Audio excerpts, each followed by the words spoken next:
You're listening to Zodiac Speaking, brought to you by AbJack Entertainment. Be sure to check out some of the other great true crime podcasts from this network, including The Murder in My Family, Missing Persons, Scene of the Crime, 3 Men and a Mystery, DNA ID, and All Things Crime. All of these podcasts are available for you to binge on right now, wherever you listen to podcasts. Subscribe where you're listening to this podcast so you don't miss an episode.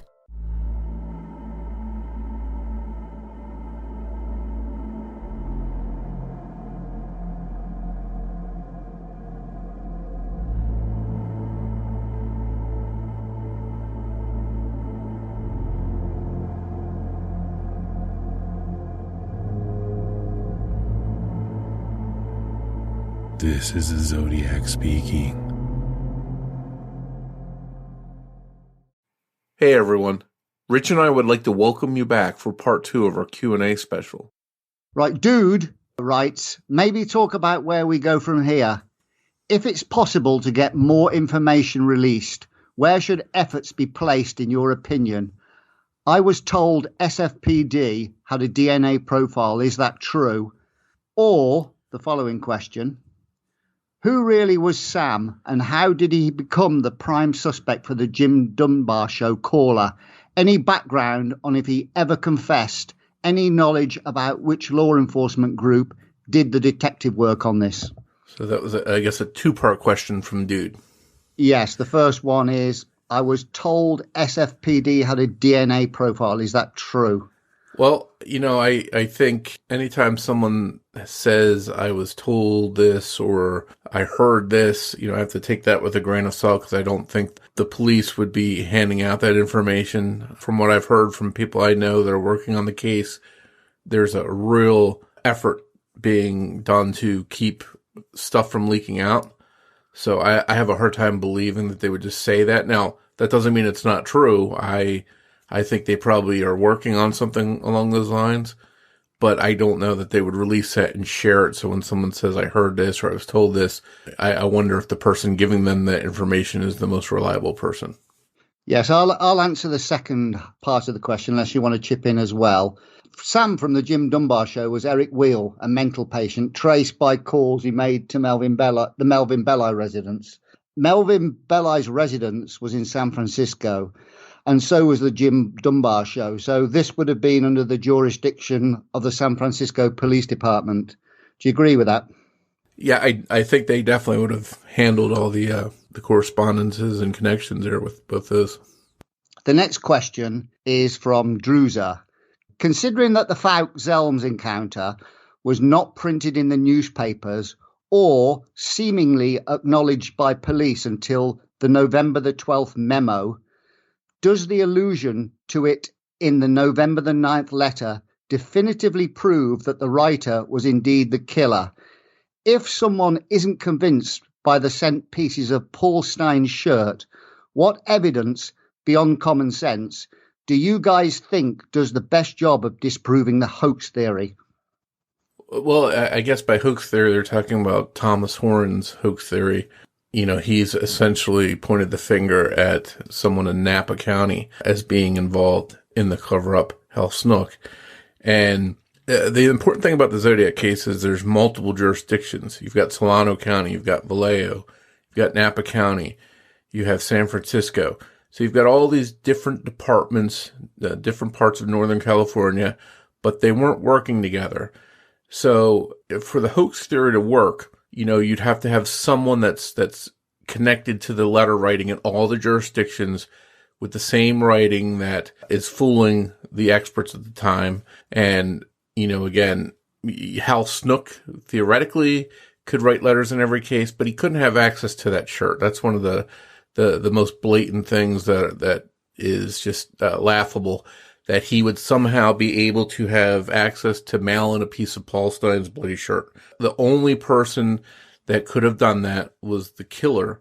Or, if you're a cop and you're there, an evidence technician, someone like that at the scene working the case, that's another possibility. But to say that it was someone like Hal Snook, I think that just blows out the possibility of the hoax theory. Another way of proving it is believed that no mention of the encounter with the white male adult was ever mentioned in the newspapers. So to me, the fact Zodiac mentioned 2 police officers at the exact point Donald Fouke later revealed he saw a white male adult is enough proof that the November the 9th letter was truthful. Plus, the timeline of the encounter can be shown to be correct. Any hoaxer who wasn't the killer would have had a hard time sending bloodied shirt pieces. The best evidence, other than the shirt pieces, is that a hoaxer could easily have copied the murder location of Washington and Cherry from the October the 12th, 1969 San Francisco Chronicle article, but they didn't. Instead, they wrote over by Washington and Maple, which just happened to be the destination written in the trip sheet. This was probably the additional information in accompaniment to the shirt piece to prove the letter writer was the killer. Yeah, and that's an important point, because if it was not released that the trip log said Washington and Maple, that it actually did say Washington and Maple, but he went to Washington and Cherry, if that detail wasn't released and then the Zodiac letter mentions Washington and Maple, he is confirming that he was the one that was in that cab, and the piece of bloody shirt is accompanying. So again, I think that blows the hoax theory right out of the water, that there's no way Hal Snook would have access to that. And if you take Hal Snook out of it, then you blow the whole hoax theory out of the water. I mean, it would have been a real coincidence for him to mention Washington and Maple, and it just happened to be in the trip sheet. Yeah. So, right, let's move on to Jacob. This is a good one. He says, which of the canonical crimes linked to the Zodiac killer do you think is most likely to have been committed by Zodiac? And are there any, do you think, deserve more attention or would be most likely to solve the case? So I suppose, which of the crimes, if you had to choose one, do you think is most likely the Zodiac killer? Well, I'm someone that believes they were all done by the Zodiac. So all the canonical crimes, I think, are all committed by one lone person. So what about the non-canonical ones, though? The non-canonical ones, at this point, I am sort of stepping back and not really going down that road too far. I'm sticking to the canonical crimes. And then if the Zodiac's identified, we can sort of backtrack and figure out, is he responsible for any of the other ones? Because, I've spent so many years just going down so many rabbit holes all over California that I think I got some advice from law enforcement. They said, stick to the known confirmed crimes. And if the case is solved, we'll figure out what other ones he was responsible for. So that's the way I'm going. I don't think any of the non-canonical crimes are the Zodiac killer. But if I had to pick one, I'd probably say the Robert Salem murder is the most likely non-canonical crime. The Melvin Belli letter, written prior to this crime, used wording similar to the wording written in red lipstick by William Hirons on the apartment wall of a Chicago knife victim, Francis Brown, in 1945. I'm sure you're aware of that. This wording cannot conclusively be linked to the Belli letter, but it's the sort of thing that Zodiac Killer would have done by referencing old material. Therefore, it's extremely coincidental that Robert Salem's apartment wall had a message written in blood mimicking the Francis Brown crime scene. Only the second time the Zodiac Killer took his writing to a crime scene had he been the responsible. Had it been a copycat killer who wrote the Zodiac message in red on Robert Salem's apartment wall, was he just lucky that this was an extremely similar crime scene to that of Francis Brown, or the person interpreted the writing in the Belli letter to that of Francis Brown, the Francis Brown murder, and decided to mimic the crime to implicate Zodiac? Of course, if the writing in the Belli letter was meant to correlate with the writing on the wall in 1945, which we don't know for certain, I don't know what your opinion is of the Melvin Belli connection to the Francis Brown murder and that writing. Yeah, I that's one I haven't really spent a lot of time looking at. There were certain things that I really tried not to go down. I mentioned sort of sticking to the confirmed crimes, but just to talk about a couple of the unconfirmed ones. I don't think Zodiac was responsible for Donna Lass. I think she was abducted by someone else. Although there's some interesting things about Donna Lass's case that are hard to ignore. She had a background in Santa Barbara. There was a crime down there that was very similar to Lake Berryessa in Santa Barbara. She had a cousin living in Vallejo who was actually married to a woman named Donna, and she spent time in the Vallejo area. So it's kind of hard just to ignore that. And we don't know. I mean, Zodiac technically could have known her, since we don't know who Zodiac is. We don't know if Donna was someone that knew him or he knew her. But I tend to think that he'd had nothing to do with her case. I don't think he was responsible for Kathleen Johns. If there's any case that I would give possibility to, it would be the Domingos Edwards case down in Santa Barbara in 1963. That's got some similarities to the Lake Berryessa attack. I know police down there thought it could be Zodiac. A lot of the MO's the same, and there's a rumor, it's never been confirmed, that there were Wingwalker boot tracks found on the sand. If that's the case, that would be pretty powerful. But that's just one that's, unfortunately, that's the one of the oldest cases out there that is connected to Zodiac. And after this many years, if they don't have DNA or something like that, we may never have resolution in that case. Yes, the Zodiac killer claimed the Donna Lass crime, along with the Kathleen Johns abduction and the Richard Raditich murder, along with Sherry Jo Bates, none of which he gave any proof for. And a lot of people say that this may prove it was the Zodiac killer because none of the crimes he claimed were ever solved. But that's not the case if you believe he was claiming the Snoozy and Furlong murders, because 2 years nearly after he claimed that crime, it was awarded to another criminal who was jailed for the offence. So it's not true to say that the Zodiac only claimed crimes that were never solved. Yeah, and I guess some of that's open to interpretation if you believe that he was referring to some of those victims.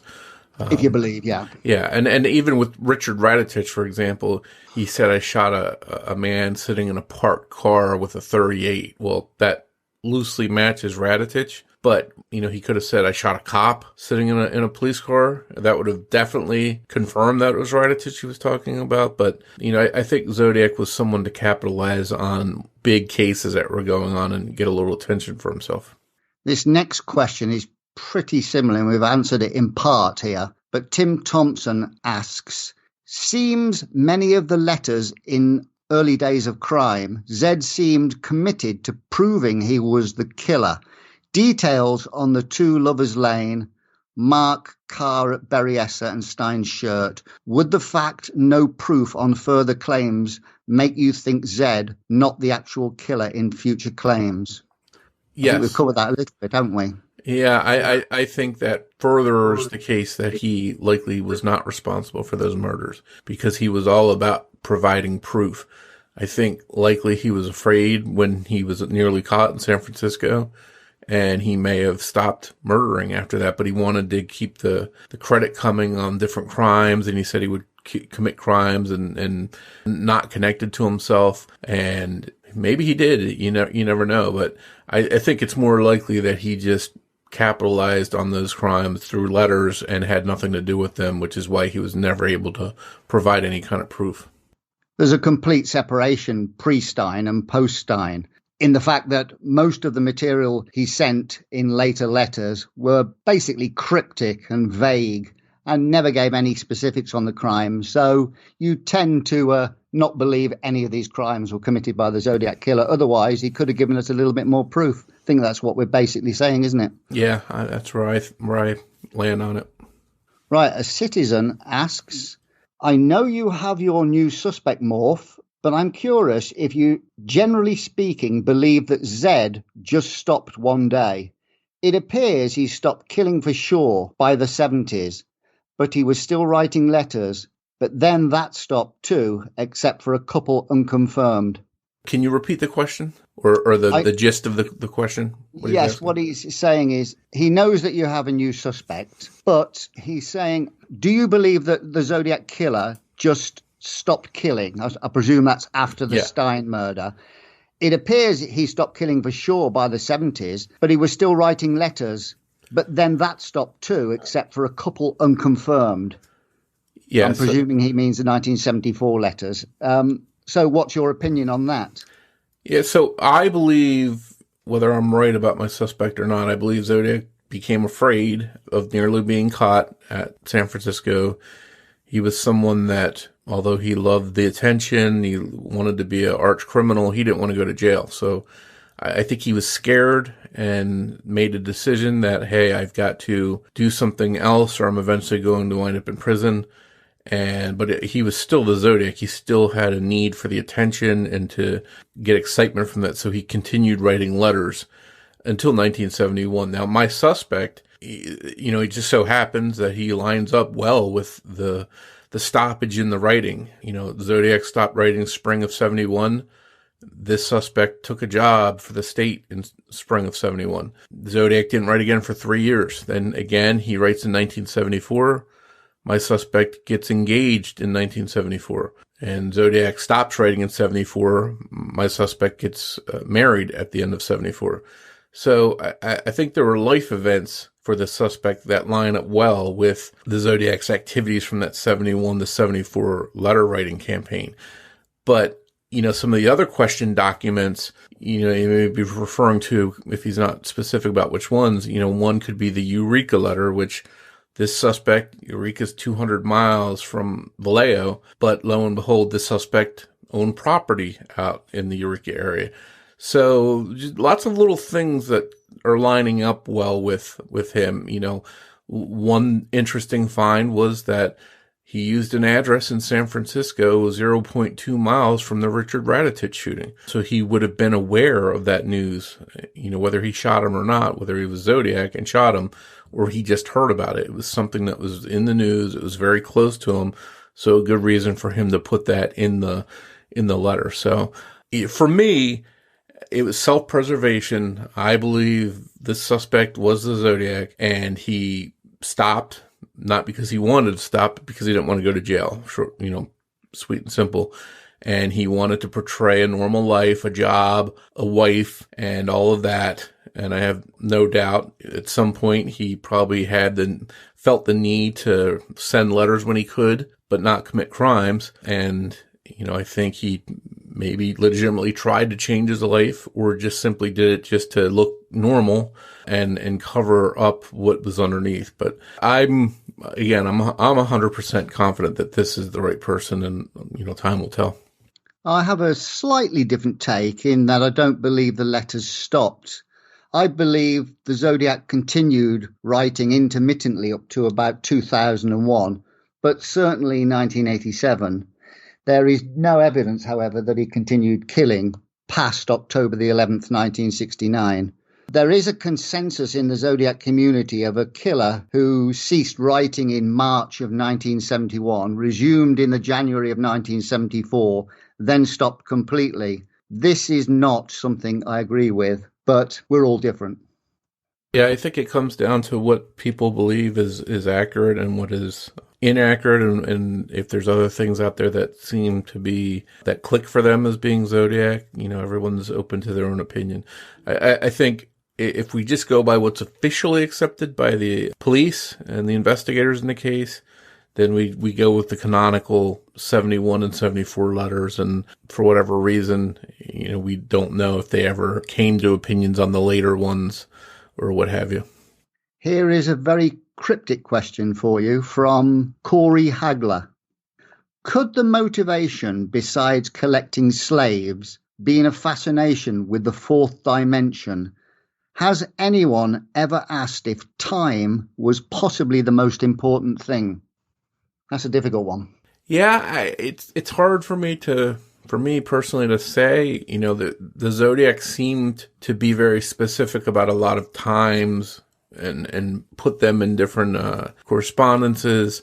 The time on the door at Berryessa, he's making a point of what time it was. He supposedly, and again, Hartnell's language was, trying to reiterate what Zodiac had told him, but he said something to the extent of, time is running short.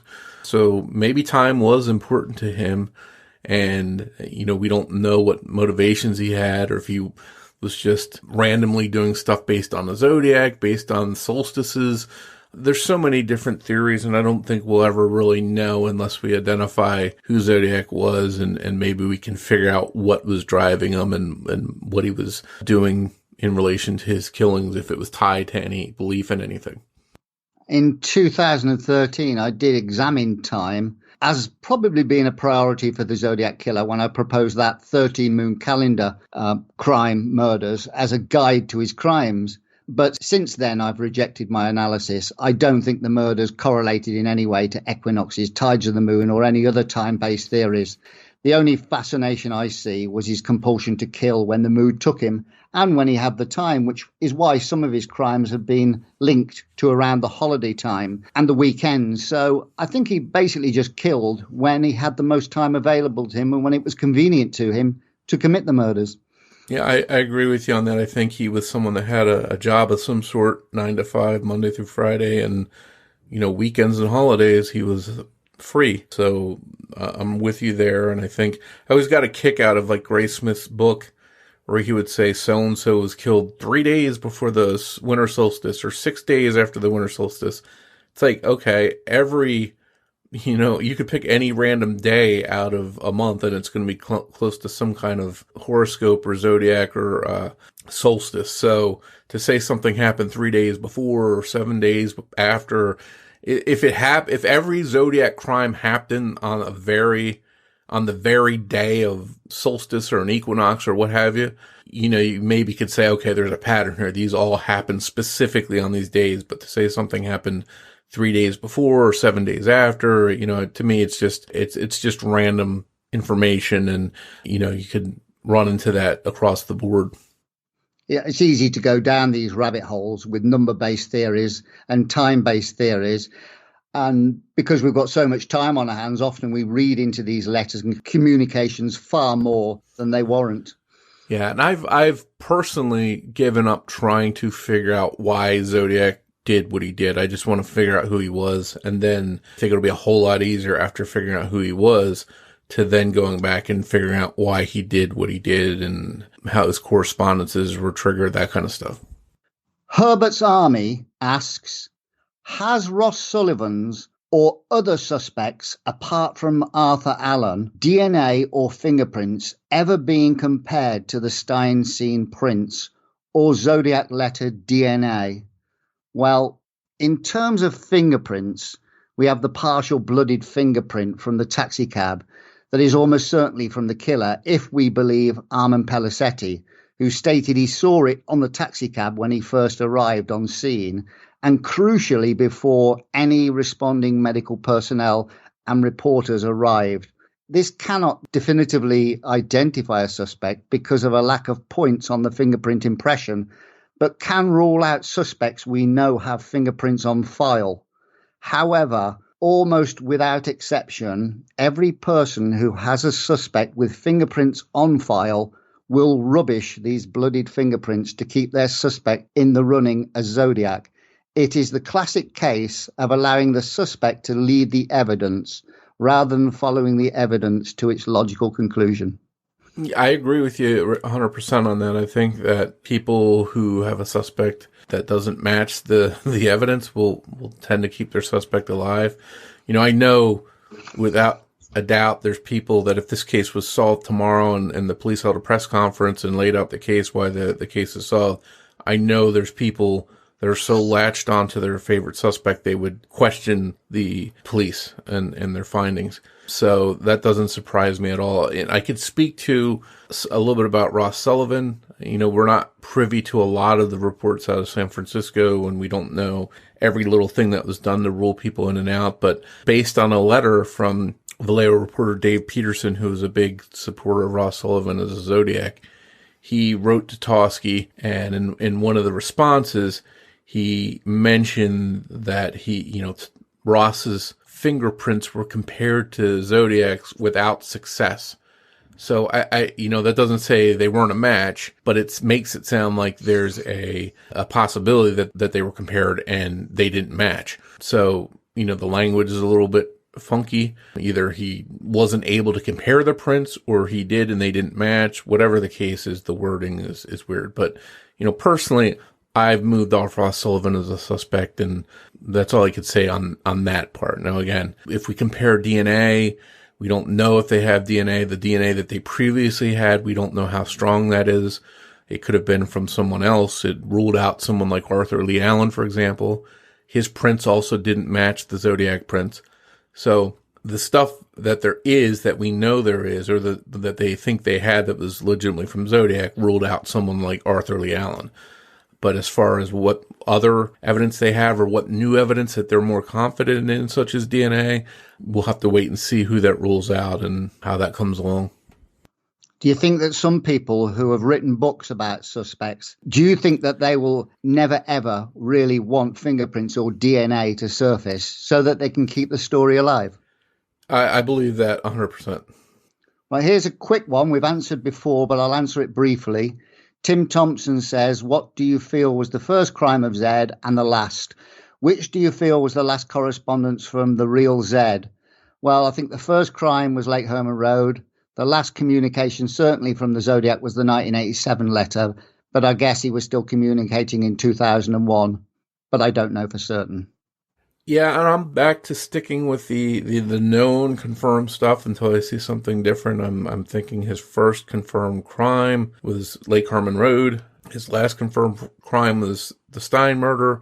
As far as the letters, I'm looking at the first confirmed letter in August 69 being his first letter, and the last 1974 letter being his last one. I'm open to other correspondences being from him, but the whole handwriting issue since the Riverside fiasco recently has just got me putting writing on a back burner. Whenever I talk to police, the handwriting evidence, or quote unquote evidence or comparisons, they're so far down the list of what investigators care about. They could care less about handwriting at this point.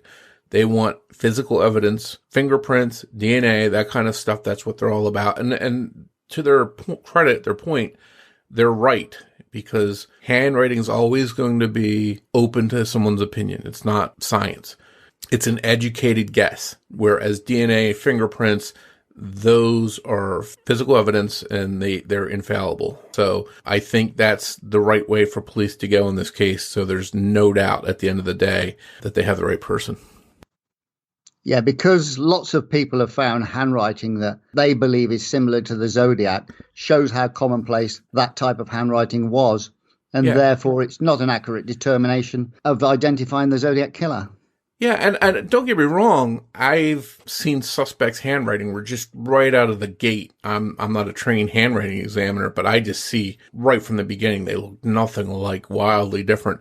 Then I see handwriting that looks similar. That, again, I'm not a trained thing, but I can see it with my own eyes. Hal Snook, for example, he has writing that's similar to Zodiac's. Ted Kaczynski, he has writing that's similar to Zodiac's. My suspect, he has writing that's similar to Zodiac. So, sometimes you can look at writing and it just jumps out and says this looks similar. Sometimes it jumps out and it looks nothing like Zodiac's. But at the end of the day, it all comes down to opinion. And whereas DNA and fingerprints is scientific. The next question from Donal Kennedy is something you've covered a little bit recently with Ned from Black Box Online Radio. It says, purely as a piece of cinema, what do you think of the David Fincher film? It's one of my favourites, and like many listening to the show, I'm sure, the reason I'm interested in the case. Well, the movie is great. I love the movie. It's, as far as movies go, and not Zodiac specific, but just movies in general, it's well done. Of course, it's, I'm a David Fincher fan, so, movies like Fight Club and Seven and stuff like that, I've, already would have gone into it. His show on Netflix is tremendous. Hopefully that comes back. But, just a fan of the work. But of course, the movie follows closely to Gray Smith's book, and I don't agree with everything that Gray Smith wrote and came to in his findings, but I do applaud Gray Smith for bringing the case to so many people. That's one thing that he deserves credit for, whether everything was accurate in his book or not. Just think if that book was never written, how long would it have been before people really picked up on this case and it became the phenomenon that it is. But as far as great movies, Zodiac's good. I'd recommend it to anyone. I probably watched it, no lie, 50 times at least. Yeah, I believe the film was excellent, but it's about one man's obsession, which often we see today copied in the Zodiac community. because once you get into this case, it's easy to become obsessed with it. Yeah, and I think it didn't do well at the box office because I think people went to the movie thinking, all right, this is a serial killer movie. It's a slasher flick. This is going to be like a Friday the 13th. There's a serial killer killing people, and it wasn't that. It was really about the obsession that people got with the case, the reporters, the police, and I think a lot of us that spent a lot of time with this case can identify with that. Yeah, I never saw the film till about 2015, but I'd never heard of the Zodiac Killer by 2011. So it's through the book and the movie and stuff that a lot of people became introduced to this case. And through the internet in Britain. Yeah. Thank you to everyone that took the time to send in questions. Hopefully we got to all of them and didn't miss any. There were a lot of really thoughtful questions that people sent in. Right, here is a series of questions, Mike, we received from somebody via email and social media. So she wants to be known by the name of Katie, and she asks, what, if any, other verified documents, in brackets letters, do we know exist and have been verified by the FBI but have not been released to the public? What do we know about them, when they were sent, content, etc.? That's a good question. That's a tough one, isn't it? Yeah, Katie's going to have to make us put our thinking caps on here. Do you want me to answer this first? You answer it first, and then I'll because my brain's got to process all this. And you could maybe cover the FBI part a little bit more. In terms of letters or communications, there are several which have never been released, such as the Riddler notes, which you know all about, on November the 19th, 1969, discovered at a Marine Amphibious Force base. Then there is the June the 18th, 1970 Oakland A's letter, the July the 13th, 1971 Monticello card, the DMV letter, which I think was probably mailed in 1971. Then a bit later, there was the Scotch tape letter mailed on July the 19th, 1978, and the February the 1st and February the 8th, 1988 McDonald's letters, which were a bit strange. None of these have been verified by the FBI, but this doesn't mean that they were not genuine. Yeah, just to touch on a couple of those letters, and every one you read, I sort of clicked in my mind when you said them. At first, the DMV letter, I don't think there's ever been any kind of confirmation in any reports I've seen that there's a letter involving the DMV. That was a rumor that was going around secondhand. But every other one you mentioned, the Riddler, the A's tickets, some of those ones are in the reports and were never released. A lot of them, I think, could be lost. Some of them they chose not to release. I recently reapplied to the FBI to get more letters released. Some of the stuff that had never been previously released, I tried to make another run at that. And they basically told me that last time we gave you everything we have in our files, so there's nothing else to have released here. That's the answer I got. So whether some of those are lost, whether they just never had them, whether they chose not to release them, I don't know. And I think it's also important to note that a lot of people, to play pranks on other people, to prank their friends, their coworkers, might have said, hey, I'm the Zodiac and I'm going to get you, or something like that. And some of these were taken seriously, and perhaps they looked into them and they were harmless pranks. We don't know. There were hoax letters as well. But then there were tickets. The Oakland A's tickets letter, for example, is a specific one I want to talk about, because that's one that I specifically asked Vallejo to release, and they said they will not release that letter. To me, that tells me it's probably genuine, because if it's just a hoax letter or it's a copycat, what's the harm in releasing it and just saying, here you go? They didn't want to release that letter for whatever reason. So I have a feeling that there's something in that letter that they think is legitimately from Zodiac. And it's going to be interesting to see if the case is ever solved, what clues that letter may have held.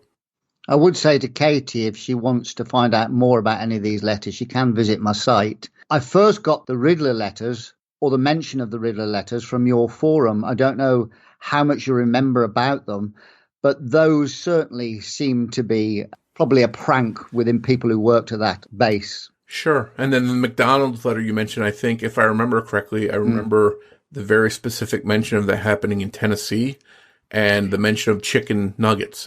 So, That's right. That's right. I don't remember what the chicken nuggets reference was, but it stands out in my mind. So it could have been just somebody doodling on a placemat on a table, and just someone picked it up and said, "Oh my God, the Zodiac was here. Let me call the police."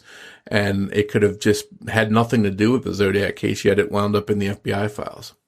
Yet it's still strange how people are attempting to impersonate the Zodiac killer so far out from his crimes.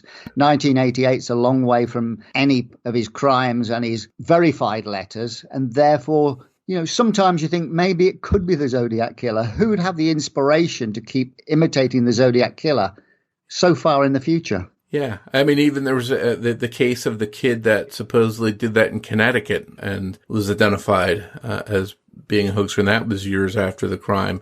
I think if you mailed any kind of Zodiac letter, or you said you were the Zodiac in any way in 1969 through 1974, you probably got a lot of attention on you, and I could see why they would send that to the FBI, because it was such a hot, ongoing topic. But to have those letters still come years later from across the country is pretty interesting. And that's why we've contested the 74 letters. They don't necessarily have to be hoaxes. They could just be misinterpreted as Zodiac letters. Sure. Right. Here's one I can answer quite simply. Katie says again, with the 340 cipher being cracked last year, has its contents changed any of your theories or views on the Zodiac or who he may be? In my opinion, no. I mean, it was a letdown that the message really didn't say anything important, didn't hold any clues, basically just saying what we had already known, that it wasn't him that called into the show. But yeah, nothing earth-shattering that makes me change one way or another on the case. I would say its contents haven't drastically changed my opinion of who the Zodiac is, because I haven't got a clue who he is from my standpoint. But for me, the deciphered code has 100% proved the December the 7th and the December the 16th Fairfield letters as genuine, and the 148 character cipher and letter mailed in 1971. So for me, the 340 cipher has been quite useful in verifying other letters. I know a lot of people don't agree with my conclusions, but that's where I stand on that one. Yeah, and I think it's important not to completely rule anything out and keep options open. And of course, some of the letters, like, I know you're thinking maybe the bleeding knife of Zodiac, some of those letters, the state is in trouble. They so much look like they're not from Zodiac that you almost say, could they be from Zodiac? Because someone that was trying to copy Zodiac and make people think he was Zodiac, you think they would go out of their way to make it look identical to Zodiac. And some of these letters are so wildly different from Zodiac that you just have to wonder, maybe it is him and he's just screwing with the police and changing his writing a little bit. Exactly. That's a good point. You would expect a copycat to mimic, not do something completely different. Now, the next one I'll answer briefly, because we've covered it again in other questions. It says, what's your theories on why he stopped, and any other points you both personally feel about his motivations, having been through the vast available evidence? Well, I think the Zodiac stopped because murder wasn't his end game. The murders was simply a vehicle to be taken seriously, and the attention of the correspondence was his main focus. I know you probably agree with that. I don't believe he committed any other murders outside of the canonical crimes, but the Robert Salem murder on April the 15th, 1970 piques my interest the most. Yeah, I'm sort of with you there. I concentrating on those canonical crimes, and I think those are the ones I'm sticking with as being confident that he committed. And I agree with you, too, that the murders may have started out as his motivation, jealousy, loneliness, whatever you want to call it. And from the cases and the writing, he realized that he could get attention. And after a while, I think that became his main motivation. So he realized he didn't even have to kill anyone anymore. He could just say he was going to kill someone and it would get attention. So I think he really liked having that attention. Is it fair to say that the Robert Salem murder or somebody took his wording into the crime scene other than Lake Berryessa? Yeah, I'd have to go back and review everything because I don't know off the top of my head another case like that. This next question is from Mark. It says, seeing as how Zodiac was such a prolific letter writer, do you think he may have written other non-Zodiac related letters to the newspapers? That's a great question, and that's something that I've always believed was a possibility. I know Mike Rodelli found his suspect that way. I don't agree with Mike Rodelli's suspect whatsoever, but I think he was going down the right path looking at letters to the editor. I've posted a lot of letters to the editors from both Vallejo, San Francisco, even Riverside. A lot of letters to the editors from mid-'60s up into the late '60s. And I believe that it was possible that Zodiac was someone that wrote to the editors quite a bit and used his real name. And more likely he would use his real name before he started killing people. But I found a lot of people that wrote letters to the editors frequently. You know, there were some people that they'd write every day to every newspaper I saw, their name was in there writing a letter to the editor. So, you know, I thought that was interesting, but then none of the names were any suspects that I've seen. A couple of them were 60-something years old. One guy was Asian. One guy was an African-American man. So I've sort of spent time looking at that, looking for someone that was a habitual letter writer, and I found some. They just, unfortunately, none of them I could nail down as being a likely Zodiac suspect. Yeah, I would say Mike Rodelli is probably the most high-profile person that's actually put this in print, that this is where he drew some inspiration for his suspect. I think it's absolutely he wrote to the newspapers in a non-Zodiac capacity. But the difficulty we have through the newspapers is you have to identify him through printed word and can't use his handwriting in combination. Yeah, and if he made the mistake of using a line that he used, you know, maybe hang by their thumbs or some Gilbert and Sullivan quote or something so specific that Zodiac wrote, maybe he would have wrote that in one of his letters and then signed his name to it. You could sort of go back and backtrack and look at their address history and see where they lived back then, see if there's a possibility they were Zodiac. Of course, if you find, like I did, that they were 60 years old during the Zodiac crimes, then you could sort of rule that out. But it's definitely an interesting way of looking at the case and the possibility of what Zodiac did and if he slipped up and made a mistake along the way. This next question is from Mark again. I'll answer it first because I think you could probably answer this better than me. He asks, do you think Zodiac likely already had a criminal record before he started killing? All I would say, it's rare for a killer to jump straight into murder without any history of offending. But whether any record of Zodiac exists before he started his canonical attacks would be pure speculation on my part. Yeah, I think, you know, that's a difficult question to wrestle with because I agree with you. A lot of people don't just start off as a serial killer. They have something in their background. Then again, people that have been fantasizing about something for a long time and it's just building up and building up and building up. And finally one day they say, that's it. I'm going to cruise around and start shooting people. I could see that happening. You know, maybe they hadn't committed a crime before that. But then again, there's so many cases of people that before they were serial killers, they started fires or they abused animals or they did different things like that, minor things or things that maybe back in the 50s, the parents would say, well, he's just being weird or, you know, whatever. It's not like now where we know the history of serial killers, what they do and their backgrounds. I think back then, kids that did that kind of stuff probably were just viewed as weird, when in reality, sometimes those are a sign of things. So if you were to find someone that as a kid had a history of setting fires or abusing animals or things like that, that might be a clue to help you figure out who Zodiac was, because it's possible some of that was in his background.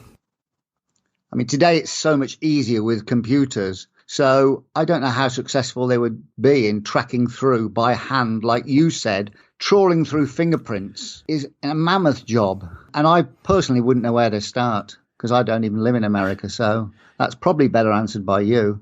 Yeah, I mean, even I'm thinking back to the Pigeon Boy of Albany letter. There was in Albany, California, a kid sent a nasty letter, and he signed it the Red Phantom. It was a neighbor that he basically was scaring because the neighbor's cat was killing this kid's pigeons, and he sent him a threatening note and signed it the Red Phantom. But what's frustrating is, this was, I think, and it's been a while since I looked at it, I think it was Alameda County, so it was in the Zodiac stomping grounds. The newspaper didn't name who this kid was. And I'm going back, this was in the 1940s or 50s. So this was years before Zodiac sent a letter that said the Red Phantom in it. That would be a valuable clue to look back at that name and see if that person could be Zodiac. But how do you go back and look at a letter that old when his name wasn't published? How do you find out who that kid was? I don't know that you can. I'm sure the police reports from back then are destroyed. So any record of who that kid was, we don't know.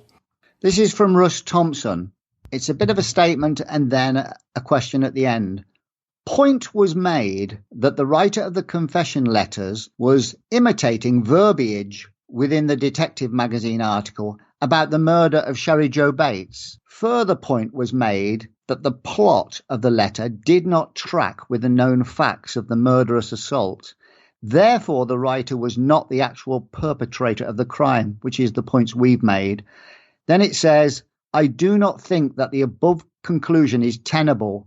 The writer of the confession was portraying his fantasy of the murder, and that is how he wanted it depicted in the newspapers. This does not mean he did not do it.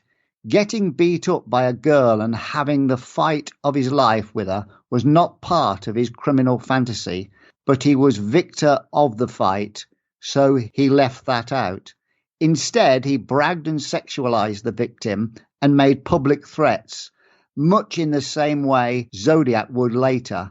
The killer does not want anyone to think he bungled the assault and maybe cut himself in the process.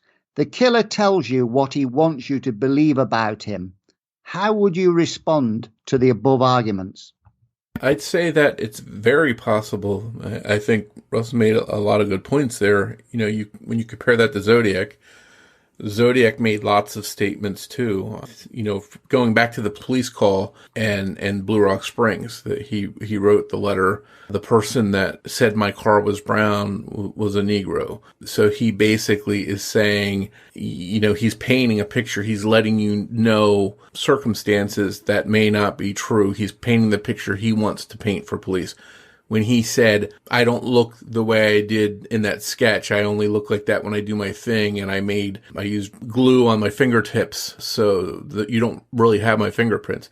He's painting the picture he wants police to see, not what it actually is. So he's trying to dictate through his words what he wants people to believe. And in that confession letter, it may very well be the same thing, that he's downplaying, he's not mentioning the fact that Sherry fought back and gave him a really hard time, if he's the killer, obviously. And that writer is making it seem like it was easy and that he didn't have any problems because he's trying to portray himself in the best light as being, a master killer, so to speak. And I think those two things between the confession letter writer and Zodiac are similar. And both never provided any proof other than what was in the newspapers of any of these crimes. And that, for me, is the telling part of both of these cases, that unless the killer provides some evidence, which the Zodiac did in his early crimes, I'm just simply not prepared to believe the writer.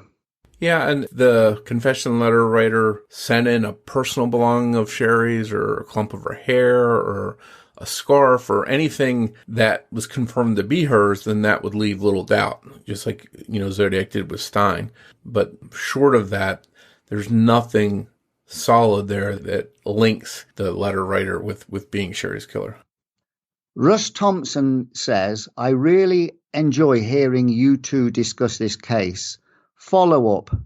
In podcast, Morph indicated that the most likely reason for Stein's vehicle parking a block west of the logbook destination is that the killer observed some human activity at the destination and simply asked to go a block further.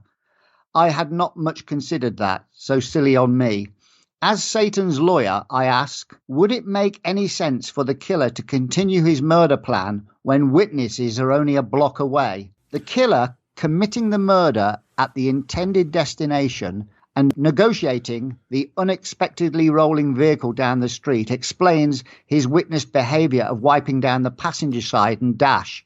If he were in the back seat behind Stein when firing his gun, he very well would have touched those areas getting out and handling the wheel of the cab.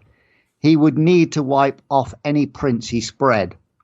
Well, I think Zodiac was very impulsive. I think when he got the urge to kill, he didn't let stuff stop him. And I think we see this time and time again. If you start with Lake Herman Road, for example, at Lake Herman Road, there were, for being a dead road, there were a lot of people driving that night. And even James Owen, if you believe everything he said in his statement, drove by and saw Zodiac's car there. And that didn't stop Zodiac from shooting them as soon as James Owen went by. So, he didn't know if the person going by had been a police car or if they had seen his plate or could give a description. He still went through with shooting Betty and Dave.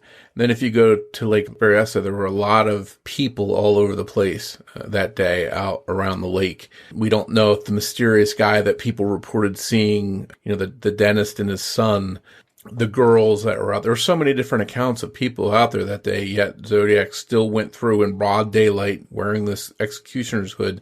It didn't stop him that there were people out there. And then San Francisco, same thing. If he did see those people and said go down a block, wasn't enough to stop him from going through with it, because I think he had built up in his mind, this is what I'm going to do. I've got this urge to do it, and I'm not going to stop, despite, the fact it could bring me down. It could be my downfall. I would say that those bloodied fingerprints on the dividing panel by Stein's driver's side door make no sense from the standpoint of the police report, which is why a lot of people have considered the idea that he shot Paul Stein one block earlier and entered the driver's side, pushing Paul Stein over and taking the taxi cab to the next intersection. But when you read the second statement by the three teenagers made several years later, they described somebody entering the driver's side door and attempting to pull Stein up into an upright position. Now, those fingerprints now on the dividing panel just behind the driver's side door make perfect sense, because anybody who wants to pull Paul Stein up behind that steering wheel has to brace their right hand on that dividing panel.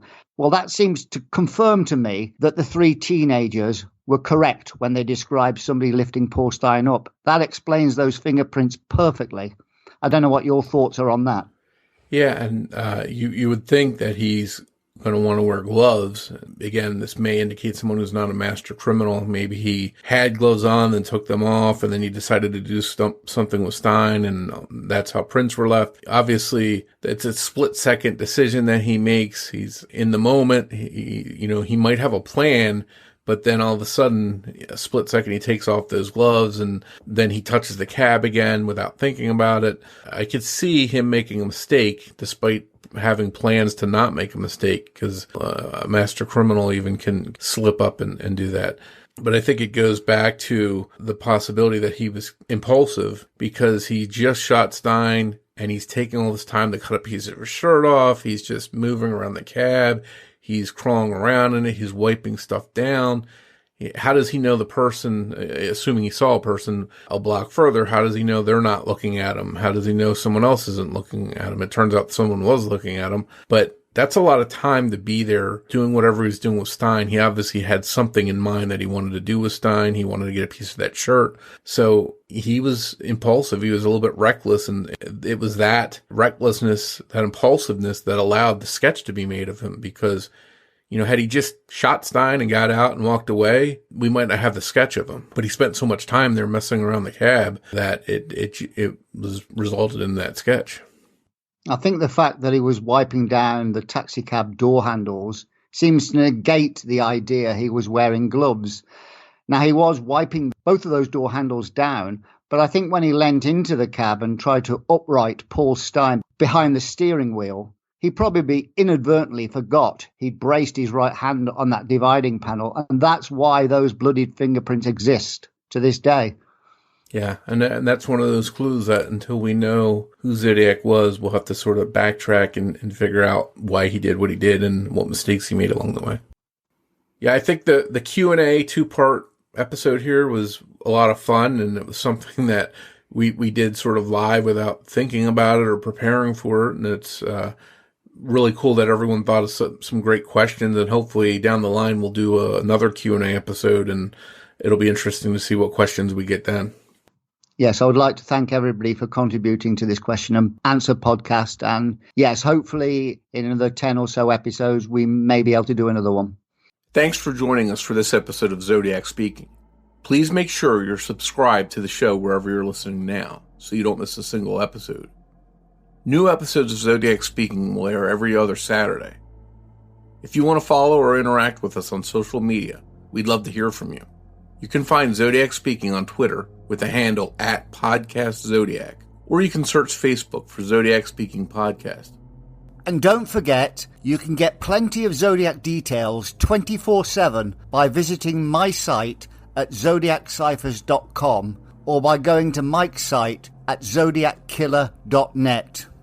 If you'd like to help more people find Zodiac Speaking, please take a moment to rate the show and leave a review of it on your favorite podcast player or app. As we wrap up this episode, Rich and I would like to play a preview of a true crime podcast we think you'll like. It's called True Crime Buzz. Be sure to give it a listen. On behalf of Rich, this is Mike Morford, and I'd like to say thanks again for listening, and we'll see you on the next episode of Zodiac Speaking. Hi, I'm Brittany. And I'm Amber. And we're the hosts of True Crime Buzz. We believe there's nothing better than a good glass of wine. Or Diet Coke. And true crime. So buckle up and get ready, y'all. Because each week we like to pour a glass and discuss the most insane true crime stories ever. That's right. Murders, missing persons, cults, we cover it all. You can find us on Apple Podcasts, Google Podcasts, iHeartRadio, and Spotify. With new episodes every Tuesday. So grab a drink and join us. Cheers.